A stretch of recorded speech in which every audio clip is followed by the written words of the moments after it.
Lo que queremos plantear en estos pequeños espacios que tenemos con ustedes, pero importante, es algunos elementos de en qué consiste esta reforma que estamos haciendo. Déjenme abrir porque no estaba preparado para empezar luego.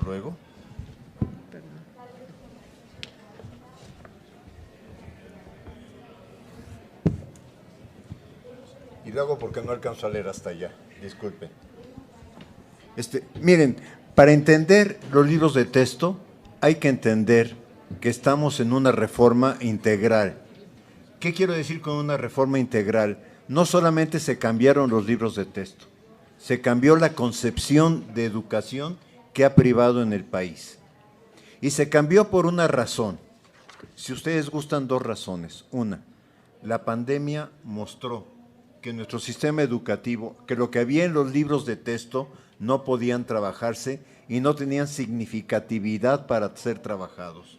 Número dos, desde 2000 se aplica la prueba PISA en el país. 2001 se publicaron los resultados. De 2001 a la fecha, una modificación significativa en los resultados de nuestros alumnos no ha existido. Entonces, era urgente hacer un cambio y con tiempos en contra. Los tiempos en contra, la pandemia de alguna manera, aunque el concepto Nueva Escuela Mexicana fue formulado en 2019, la pandemia impidió que se siguiera avanzando en esta ruta. Transformar la educación, ¿qué queremos decir? Tres cosas muy importantes. Cambiar el plan de estudios. Cambiar el plan de estudios implica también cambiar la práctica docente. Pero estamos asumiendo una orientación muy importante, que es desdisciplinarizar el currículo. ¿Qué significa desdisciplinarizar? Significa que el plan de estudios pase a ser trabajado por problemas y no por temas. Y entonces, aquí es cambiar la cabeza de los maestros, es cambiar la cabeza de la sociedad. Me queda muy claro, porque es qué problema puedo escoger en este momento y cómo desde ese problema voy integrando conocimientos que se desprenden de las distintas disciplinas. No es que no haya matemáticas, hay matemáticas.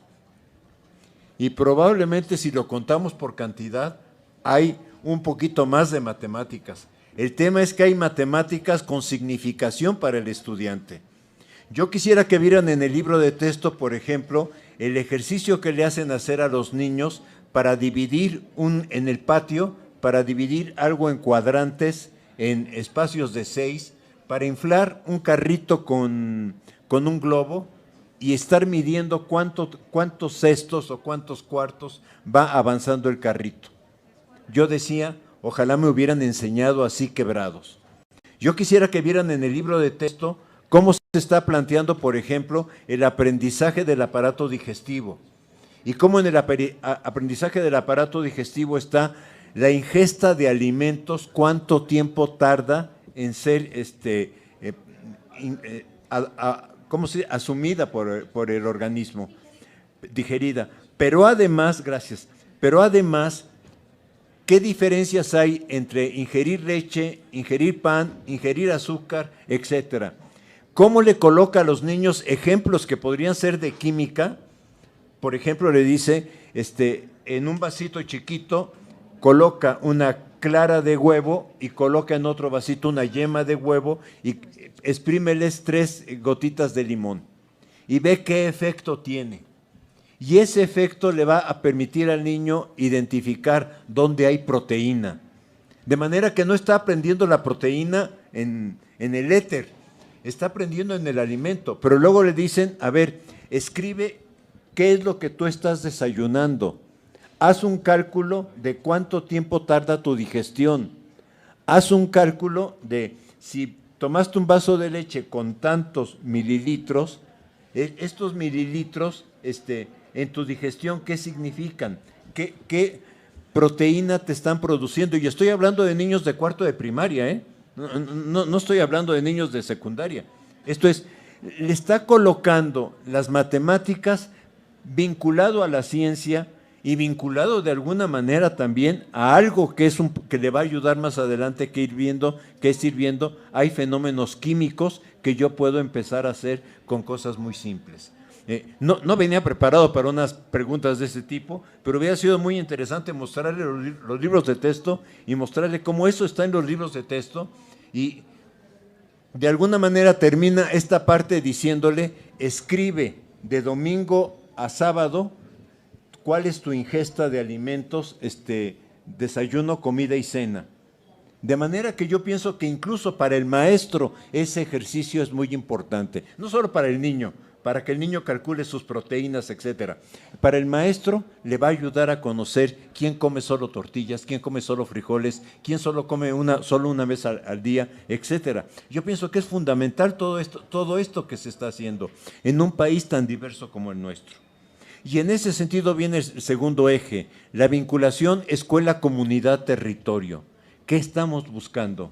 Estamos buscando en esta vinculación escuela-comunidad-territorio que el niño aprenda desde su realidad, no desde lo que el libro de texto dice, sino esta inversión implica: a ver, maestro, usted trate de pensar, ¿está en una escuela rural o está en una escuela urbana? ¿Está en una escuela de la Colonia del Valle? No es lo mismo que esté en una escuela de Tláhuac, y no es lo mismo que esté en una escuela en determinada comunidad. Maestro, piense qué problemas hay en esta comunidad a partir de los cuales usted pueda trabajar por proyectos. Y los proyectos tienen una estructura pedagógica muy clara. Definir el dilema, definir las etapas, definir dónde busco información, definir cómo trabajo en equipo, definir qué resultados voy a obtener, presentar los resultados. O sea, trabajo por proyectos nada más a ver cómo les va, sino intenten trabajar en una forma organizada. Y esto de alguna manera tiene que ver con algo muy importante. Si queremos que el niño aprenda a vivir en comunidad, porque todos vivimos en comunidad, aunque yo me traslade en el cametro, aunque yo me traslade en el camión, aunque yo viva en un condominio, finalmente es una forma de comunidad. Hay otras comunidades también. Decían, a los maestros rurales les va a costar muchísimo. La verdad es que nosotros en este proyecto hemos aprendido mucho de los maestros rurales. Hemos aprendido mucho de los proyectos indígenas, porque esos proyectos están muy articulados a la realidad del estudiante. No veo que por ahí venga la dificultad, pero sí hemos aprendido a que tiene que trabajar en colectivo. De manera que no va a ser el maestro solo el que decida cómo trabajar con los niños. Estamos pidiendo que sea el Consejo Técnico Escolar. Quizá no me alcance el tiempo, pero algo que le pedimos a la maestra Leticia es: cambie la forma de trabajo del Consejo Técnico Escolar. El Consejo Técnico Escolar tiene que regresar a ser un espacio de trabajo para los docentes. Y esto ha sido muy relevante en lo que hemos logrado. La SEP se ha organizado y observa 1,400 consejos técnicos escolares a nivel nacional. Mi equipo de investigación solamente observa 32. O sea, quizá yo solamente puedo hablar de los 32 de mi equipo de investigación. ¿Qué estamos encontrando? Que los maestros están enfrentando el reto, porque siempre han enfrentado el reto, y que tienen incertidumbre, porque sí, una reforma curricular siempre genera incertidumbre. Y estamos viendo que esto se incrementó en el mes de agosto. Sí, en el mes de agosto se incrementó. ¿Por qué? Porque en ese momento recibieron los libros de texto y entonces tuvieron que rearticular todo lo que venían haciendo. Y el tercer elemento es una nueva familia de textos donde los niños están recibiendo 3 libros de proyecto, un libro Nuestros Saberes y un libro Lenguajes. Tampoco lo puedo presentar porque no lo preparé así, pero, ¿saben? El libro trae colores y entonces el libro de proyectos, el libro de proyectos de cómo funciona nuestro aparato digestivo, o qué pasa, no, ¿Qué pasa con los alimentos cuando entran a mi cuerpo? Es la pregunta. ¿Qué pasa con los alimentos cuando entran a mi cuerpo? Conforme va avanzando, le dice al niño, ¿sabes qué? ¿Por qué no te vas a la página del libro de nuestros saberes y ahí averiguas la función nutricional que tienen los alimentos? ¿Y por qué no te vas a ver luego los valores alimenticios o los pesos? ¿Por qué no pesas 1 kilo? ¿Por qué no pesa 100 gramos, etcétera? Una maestra decía, yo puedo convertir cuartos de gramos. Si yo le digo pese 250 gramos de tal cosa, después puedo decir, a ver, ve que 250 gramos es igual a 1/4. Entonces, puedo empezar a trabajar de múltiples formas. Eso es lo que quiero comunicar ahorita a ustedes. Y otra cosa, el libro trae una información para el maestro, porque me decía un colega, una colega, oye, y el maestro, si el maestro no sabe de química, ¿cómo va a responder? Si el maestro no sabe de química, el libro dice para profundizar, y esa es información para el maestro. Pero además trae un código QR, por si esa persona tiene acceso a celular, que pueda bajar más información. Y trae además otra sección en blanco que dice actividades a realizar con la familia. ¿Qué estamos buscando? 2 cosas. Que se involucre. Y lo segundo, que el niño aprenda que la información no se obtiene de una fuente, sino que hay múltiples fuentes para obtención de la información. Apenas llevo la primera lámina. Pasen la siguiente, por favor. Creo que ya lo dije, la principal transformación es que aprendan desde su vida. Pasen la siguiente, por favor. Decía, la siguiente, por favor, que se trata de desdisciplinarizar el currículo. ¿Qué quiere decir? Tenemos 4 campos formativos, lenguajes. ¿Ahí qué queremos que aprendan? Español, lengua originaria, lengua extranjera, lenguaje de enseñas, que entiendan el arte como una lengua más, como una expresión, que también pueden comunicarse a través del arte. Y yo he visto incluso que hasta en la parroquia de nuestras colonias, hasta en la parroquia existe una fiesta patronal. Y en la fiesta patronal hay comida, hay música, hay formas de... Aún en la Ciudad de México, no estoy hablando de una comunidad más pequeña. Eso habla de historia, eso habla de cultura, eso habla de cómo se fueron conformando estos valores. Hay otra línea que se llama Saberes y Conocimiento Científico, que ya de alguna manera lo expliqué en el libro de texto corriendo, discúlpenme. Hay otro que es Ética, Naturaleza, Sociedad, que busca una visión histórica para reconstruir. La reconstrucción tiene que empezar desde la comunidad del niño. A ver, ¿por qué esta fiesta patronal?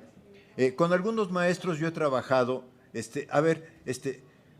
¿cuál es el origen de tu grupo familiar? Porque de repente alguien me dijo, es que yo no tengo nada de vinculación con lo indígena. Rascándole, dice, es que mi abuelo hablaba náhuatl, pero yo ya no lo hablo. Sí, entonces, a ver, ¿cómo puedes reconstruir la historia de qué pasó en tu grupo familiar para ir entendiendo qué pasa en la historia nacional? Sí, o sea, la idea es ir partiendo de lo inmediato, que implica mayor intuición, mayor trabajo del maestro, me parece que sí, pero es empezar a reconocernos también.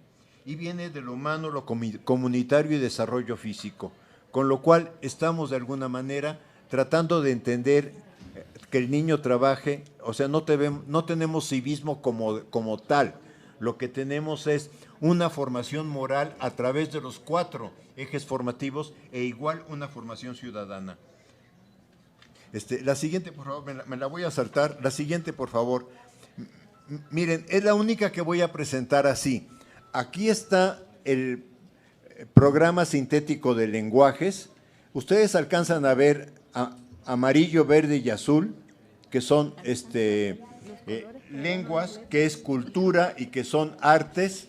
Y lo que queremos es que en el aprendizaje de la lectoescritura el niño vaya involucrando, el docente vaya trabajando por el proyecto, que el docente vaya trabajando todos estos elementos. ¿A partir de qué?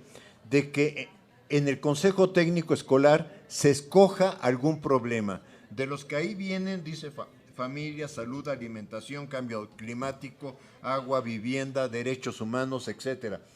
Pueden ser esos problemas o puede ser cualquier otro problema. Por ejemplo, la guerra Rusia-Ucrania. Si es que en ese momento algo pasa que vale la pena que sea trabajado. Entonces, la siguiente, por favor. Estamos ante una reforma, la siguiente, fundamentalmente pedagógico-didáctica. Y esto es probablemente lo que cuesta mucho trabajo también entender, porque saben que las reformas anteriores, y discúlpenme, estaban construidas sobre una perspectiva constructivista, sobre noción de aprendizaje de competencias. Aquí estamos pensando desarrollo de capacidades. Aquí estamos pensando que todos los alumnos, con independencia de si lo logran en tercero o en cuarto o en quinto, tienen capacidades que pueden ir desarrollando, que cada alumno las desarrolla a su ritmo y que en ese sentido la tarea del docente es crear condiciones para ello, ¿sí? ¿Y por qué una cosa pedagógica? Porque los maestros estuvieron por mucho tiempo demandando. Yo estuve en el Congreso Nacional de Normales y decían, recuperen la pedagogía en la educación. Entonces, la idea de lo pedagógico didáctico, y a veces nos dicen, es que sus planteamientos son muy cercanos a la escuela activa. Sí, son muy cercanos a la escuela activa por una sencilla razón, porque la escuela activa permite que el niño vaya trabajando desde lo que le interesa. La siguiente, por favor. No estamos pensando, por favor, y ojalá esta pudieran después revisarla con más calma, pero no estamos pensando que esta sea una tarea sencilla. No estamos pensando que sea una varita mágica que le digamos a los maestros, ahora trabaja por proyectos y ahora trabaja por campos formativos y no por materias. Sabemos que va a ser difícil. Sabemos que este año va a ser crucial para el trabajo en las escuelas. Sabemos que los maestros van a necesitar acompañamiento. Sabemos que nosotros incluso, esto lo estamos haciendo por múltiples vías. Yo puedo hablar, por ejemplo, de lo que mi grupo de investigación está haciendo ahorita en Tlaxcala, que es, solicitó que la SEP aprobara, la SEP estatal, un proyecto de PRODEP. O sea, trabajar con 600 maestros no es fácil, pero un proyecto de PRODEP donde estamos trabajando un proceso de formación, acompañamiento docente a docentes que voluntariamente quieran participar del estado de Tlaxcala. Nos están facilitando 2 escuelas secundarias y un centro de maestros y ahí estamos organizando la tarea que podamos realizar.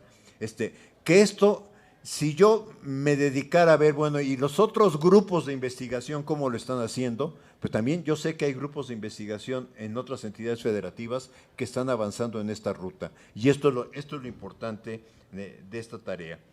La siguiente, ya nada más la enuncio, es esta transformación de los consejos técnicos escolares, que me parece que ha sido una cosa maravillosa. De enero a junio de este año, los consejos técnicos escolares estuvieron trabajando en la apropiación del plan de estudios y de los contenidos de los programas. Logramos que la SEP, perdonen que me extienda, pero logramos que la SEP en la página web, ustedes abran SEP y en la página web la primer columna de la izquierda abajo va a decir Consejo Técnico Escolar. Abren Consejo Técnico Escolar, pasen la siguiente, por favor. Y les va a aparecer, esta es la información del último, del de agosto, y les va a aparecer esta información, y entonces el maestro le puede dar clic a alguna parte de esta información. Pasen la siguiente. No, ya no lo puse, me lo comí, perdonen. Le puede dar clic a cualquier cuadrito de estos e inmediatamente lo va a llevar a los insumos, no a las tareas, a los insumos con los que puede trabajar. Estos insumos son el plan de estudios, los programas, los libros de texto, de manera que los maestros puedan decir, ¿y ahora cómo armo un proyecto entre todos nosotros? No un proyecto individual, sino un proyecto entre todos nosotros, aunque después es responsabilidad del maestro cómo abordo la parte didáctica de acuerdo a qué condiciones tiene mi grupo de segundo de primaria. pero estamos buscando algo, que si queremos que los alumnos aprendan que tienen que respetar al otro, que tienen que entender al otro, que tienen que trabajar con el otro, el primero que lo haga en la escuela sea el maestro. Perdón por haberme extendido. Adelante, ¿no? Sin problema. Después de… Sí, adelante. Sí, doctora, adelante. Gracias. Bueno, ya algunos de los elementos sobre los libros de texto los ha señalado el doctor Díaz Barriga. Yo quisiera recopilar algunos de los que me parece pueden ayudar a orientar estas discusiones que hemos escuchado en distintos espacios y foros. Una reforma curricular, como propiamente se le llama a este cambio educativo, tiene que ver con 3 planos o 3 niveles de concreción que le llamamos en los estudios curriculares, en el diseño curricular, en donde en el primer plano de concreción, que es el más general y el más importante, está el plan de estudios. Es donde, como su nombre lo indica, se plantean los elementos tanto del presente como del futuro en torno al cambio que se quiere lograr. Entonces, cuando nosotros observamos en el plan siempre un apartado de diagnóstico, de mirada, en este caso sobre lo que pasó con la pandemia, de lo que han implicado otras reformas curriculares en el caso de nuestro país, observamos de alguna forma los puntos clave del cambio. ¿A qué puntos clave nos referimos? El primero es a que ideológicamente los otros modelos pedagógicos, las otras reformas curriculares, por lo menos de los últimos 30 años, han estado centrados en una visión economicista y desarrollista de la educación. Esa visión economicista y desarrollista tenía incluso sus propios elementos de indagación, de evaluación en los términos que las pruebas estandarizadas señalan. Y en esos mismos términos de esa misma lógica economicista, los números que arrojan las pruebas estandarizadas respecto a eso que a estas lógicas instrumentales les interesa, pues no había una mejoría en sus propios términos. Entonces, ese es un primer elemento central que quiere decir que los aprendizajes, como estaban pensados, incluso tenemos el caso de la reforma de 2011 de preescolar, primaria y secundaria, en donde se copiaron y pegaron los estándares curriculares de la OCDE, de la prueba PISA, para trasladarlos a los programas de estudio y por lo tanto a partir de eso se desarrollaron los libros de texto. Y después de 10 años más o menos de ese ejercicio, con las reformas que se vinieron después, etcétera, no tenemos un cambio o una mejoría. O sea, en los propios términos de la lógica instrumental, de la lógica economicista, no hay una mejoría.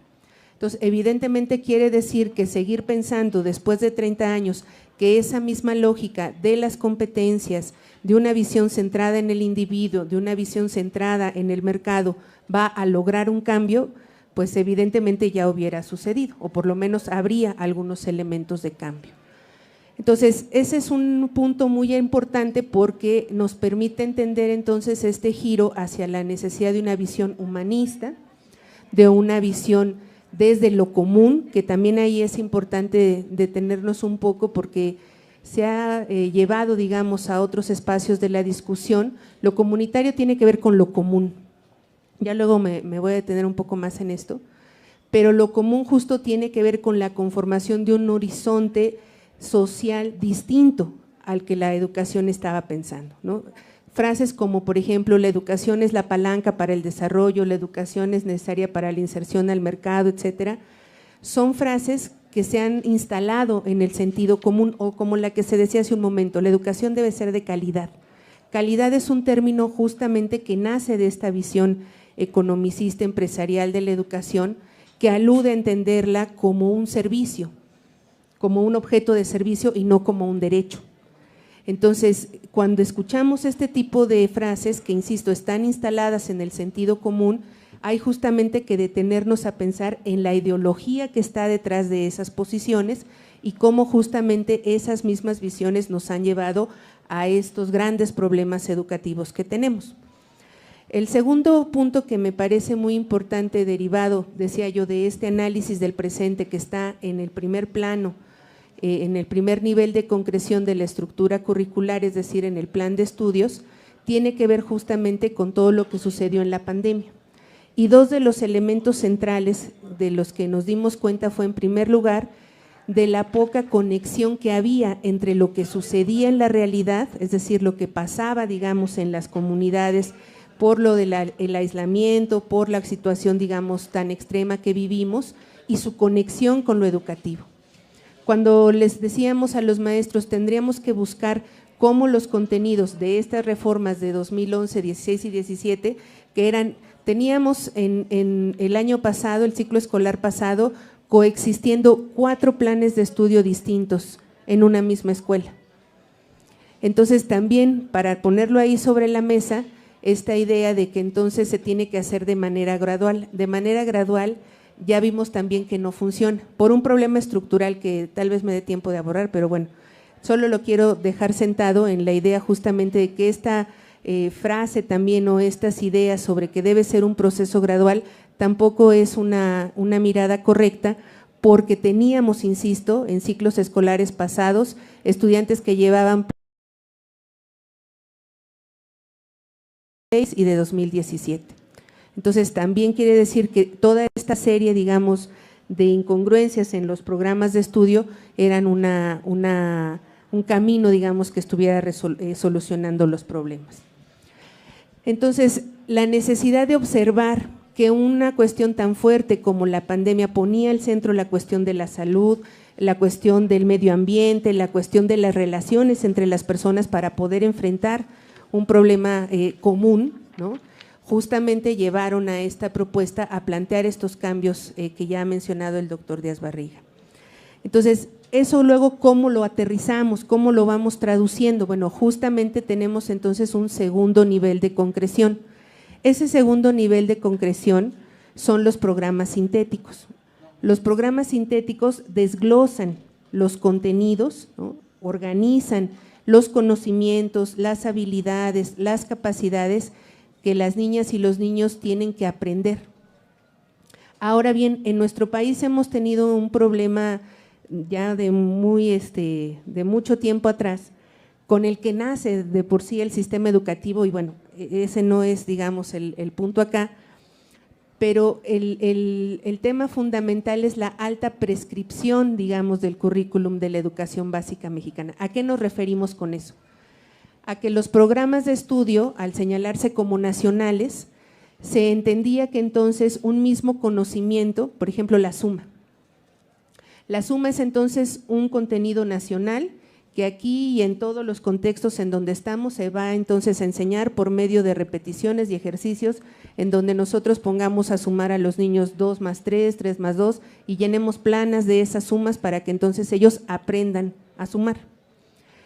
Las niñas y los niños, y como a muchos de nosotros seguramente aprendimos, ¿no? Hicimos todos esos ejercicios, pero no necesariamente teníamos la idea de qué implica una operación lógico-matemática.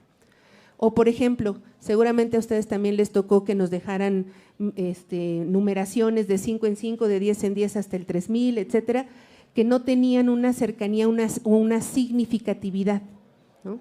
O los problemas de representación que no implicaban una relación con lo que los niños y las niñas tenían en sus contextos. Por ejemplo, a mí me pasó en segundo grado cuando nuestra maestra nos decía, es un problema que hay que resolver el área de un rectángulo y entonces el rectángulo mide 80 por 200 metros. Y entonces ella nos pedía dibujarlo en nuestro cuaderno como un rectángulo muy pequeño y le teníamos que poner ese cambio de representación, es decir, yo con mi regla medía que ese rectángulo tenía 5 centímetros de base por 3 de altura, pero en el problema, que según era de la realidad, decía que eso era un terreno de 800 por 300 metros. Esa dificultad de representar lo que implica ese problema, que no tiene nada que ver con lo que yo estoy viviendo y lo que dice, digamos, mi cuaderno, ese problema de representación, se le llama así, digamos, en términos didácticos, hace que entonces los contenidos se alejen completamente de la posibilidad de ser aprendidos significativamente. Yo me aprendí que sí, base por altura, pues es como se saca el área de un rectángulo, pero muchos años después, por ejemplo, que Mi papá me dijo, voy a comprar un pequeño terreno, pero tiene 6 lados. ¿Cómo vamos a sacar el área de ese terreno? Y entonces ahí entendí que lo que yo necesitaba aprender era a pensar lógica y matemáticamente cómo o qué representa sacar el área de algo, ¿no? Entonces, este problema, digamos, en nuestro país es ya muy antiguo. ¿Por qué? Porque los contenidos nacionales funcionaron, tuvieron una función de ser en sus inicios. Básicamente la podemos ubicar en un momento fundacional en 1865, cuando Benito Juárez dice, necesitamos, ahí es cuando nace el currículum nacional, cuando Benito Juárez dice, necesitamos una asignatura de historia y una de civismo que sean nacionales. Son las 2 primeras asignaturas nacionales que tenemos en nuestro país registro. ¿Y para qué eran necesarias? Justo para constituir la ciudadanía mexicana, para construir la identidad mexicana. No había otra manera de construir la identidad de este país si no era justo a partir de estos elementos en la educación. Entonces, eso planteó la necesidad de una visión homogénea, de una visión prescriptiva, digamos, ¿no?, que poco tenía que ver con las realidades específicas. Dicen, por ejemplo, ¿no?, que Torres Bodet decía, ¿no?, bueno, son las 10 de la mañana, entonces todo 4º año en el país está leyendo La Suave Patria. Pues eso solo pasaba en su cabeza, porque evidentemente todos o cada una de las escuelas representa un contexto distinto y la manera en la que los contenidos llegan y son trabajados por las maestras, las niñas y los niños, pues evidentemente cambia, porque la mediación entre lo que sucede en un programa y lo que sucede en la realidad es justamente lo que llamamos contextualización. Entonces, en los 90s, el doctor Díaz Barriga justamente propuso, frente a esta gran problemática, la necesidad de entender que un programa nacional es un programa sintético que solamente existe en su correlación con un proceso de contextualización, es decir, con un programa que es analizado, que es retrabajado, que es discutido por el colectivo docente, y a eso le llama justamente un programa analítico, es decir, se analiza los contenidos nacionales para saber entonces qué es lo que tenemos que hacer en los contextos. Cómo esto implica entonces, sí, vamos a leer La Suave Patria, pero ¿eso qué tiene que ver con la realidad de los niños? Tiene que ver con la historia de la poesía nacionalista mexicana del siglo XIX-XX. Perfecto. ¿Y eso cómo lo trabajamos acá, respecto a qué, etcétera? Entonces, este segundo nivel de concreción son los programas de estudio que están justamente organizados en el programa sintético y en el programa analítico. Este es el segundo gran cambio, digamos, de la propuesta, o donde adquiere, digamos, traducción esta idea que señalaba el doctor Díaz Barriga respecto a que es un cambio pedagógico didáctico. Este paso entre lo que sucede en una prescripción nacional y su traducción en los contextos es a lo que hay que abrirle paso, porque en efecto no podemos seguir pensando que los aprendizajes se construyen de la misma manera en todas las escuelas, que es lo que, por ejemplo, esta visión estandarizada de la educación pretende.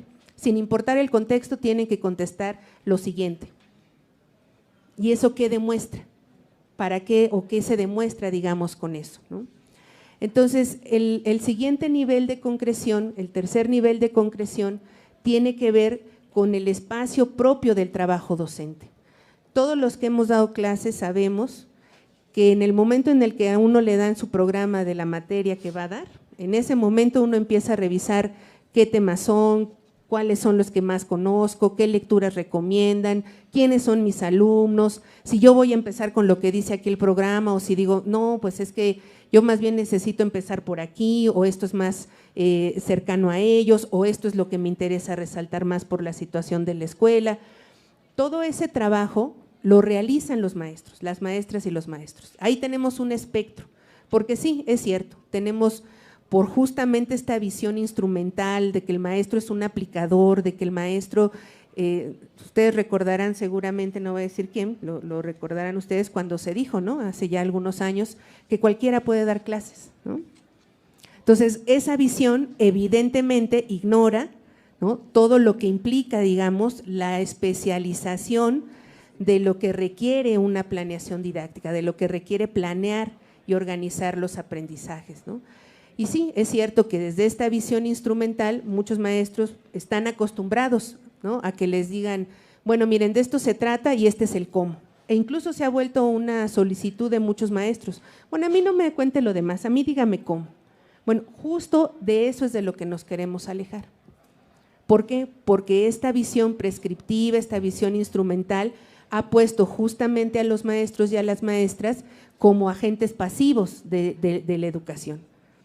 Y hay quienes lo asumen así, pero tenemos un gran espectro en donde del otro lado tenemos entonces a maestras y a maestros que evidentemente tienen muchos años haciendo estos cambios, ¿no?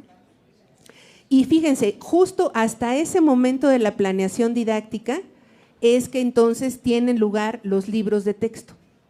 O sea, en términos del cambio, el cambio está justamente en el programa analítico y en la planeación. Ahí es donde está el cambio fundamental. Y claro, lo que vemos ahora es toda una, digamos, estrategia propagandística, etcétera, respecto de los libros en específico.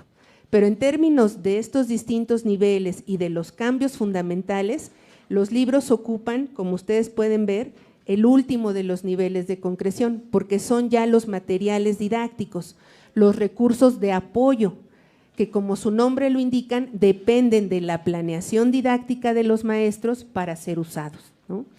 Y entonces creo yo que un poco a partir de esta ubicación también podemos entonces distinguir que evidentemente toda esta situación, digamos, mediática, política, etcétera, pues tiene poco que ver con lo pedagógico en efecto. Y eso también, creo yo, nos previene entonces de ubicar dónde están las discusiones de fondo, ¿no? Por otro lado, creo yo, la siguiente, por favor. En el caso de los libros, como ya también lo explicó el doctor, la siguiente, por favor. Me quiero detener en este ejemplo que él decía. Aquí solamente les comento, los libros tienen 3 escenarios o 3 contextos, por decirlo así. El del aula, que son justamente proyectos a partir de los contenidos que están en los programas sintéticos para ser desarrollados en el salón de clase, pero luego, por esta cuestión de lo común, de lo comunitario, hay un libro entonces que se refiere a proyectos para la escuela, es decir, en donde los distintos grados escolares pueden participar con base en esos mismos contenidos. Y eso automáticamente saca, digamos, de esta visión también que incluso se volvió un lugar común cuando se dice que el maestro entonces cierra la puerta y su espacio es, digamos, sagrado. No, la cosa es construir un tejido escolar también, ¿no? O cuando se dice también, la docencia es una práctica muy solitaria porque pues no, justamente de lo que tratamos es de poner en el centro la visión colectiva. Y sí, como decía el doctor Díaz Barriga, no es una cosa fácil, o sea, estamos tratando justo, o el que se llame nueva no es nomás de a gratis, o sea, implica justo posicionarla 180 grados de cómo nació y luego de cómo la heredamos después de 30 años de reformas en estas ideologías neoliberales, ¿no? Entonces, está conectado con proyectos de la escuela y con proyectos comunitarios. ¿Para qué? Para que la escuela entonces salga también, abra sus puertas, que es algo que también ha costado mucho trabajo, ¿no? Y que pueda justamente relacionarse con la colonia en la que está, con el barrio en el que está o con las comunidades, ¿no? La siguiente, por favor. Aquí, por ejemplo, están justamente 3 proyectos a nivel de la escuela y a nivel comunitario que tienen que ver con las fiestas, con las costumbres, digamos, de la colonia, del barrio, de la comunidad, y cómo entonces pueden trabajarse al interior de la escuela y luego en relación con el contexto en el que están. Y eso evidentemente replantea la relación escuela-comunidad, ¿no? ¿Por qué? Porque sabemos que esa relación cambia a partir de que se invita a actores, de que se invita, digamos, a los padres de familia, ya no solo en esta idea de que los padres a lo que van es a lavar los salones y a pintar las bardas, sino de lo que implican sus conocimientos y saberes, ¿no? Que también son importantes. La siguiente, por favor. Este es el ejemplo que… Perdón, con esta cierro. Este es un ejemplo de lo de matemáticas que se ha comentado ya varias veces, ¿no? En el sentido de cómo se incorporan. El primer contenido de matemáticas en primer grado es la noción de número. y está justamente planteada en este proyecto a partir de los dulces que comen las niñas y los niños y cómo eso implica, digamos, la noción de número y cómo se va trabajando a lo largo de todo este proyecto, que no tiene que ver con el número en sí mismo de hacer estas numeraciones que yo decía al inicio, sino justamente a partir de cuestiones que son cercanas, que son significativas para ellos, ¿no? La siguiente, por favor. Este es otro ejemplo también, el segundo contenido del programa tiene que ver con organizar información a través de estas tablas, a través de datos sobre lo que comen las niñas y los niños, se van entonces trabajando estos contenidos de manera integrada, como ya lo decía el doctor Díaz Barriga, ¿no? La siguiente, por favor. Bueno, yo un poco por ahí dejaría los ejemplos y bueno, ojalá podamos seguir el diálogo. Gracias. Muchas gracias, doctora Ana Laura. Vamos a empezar con la ronda de preguntas.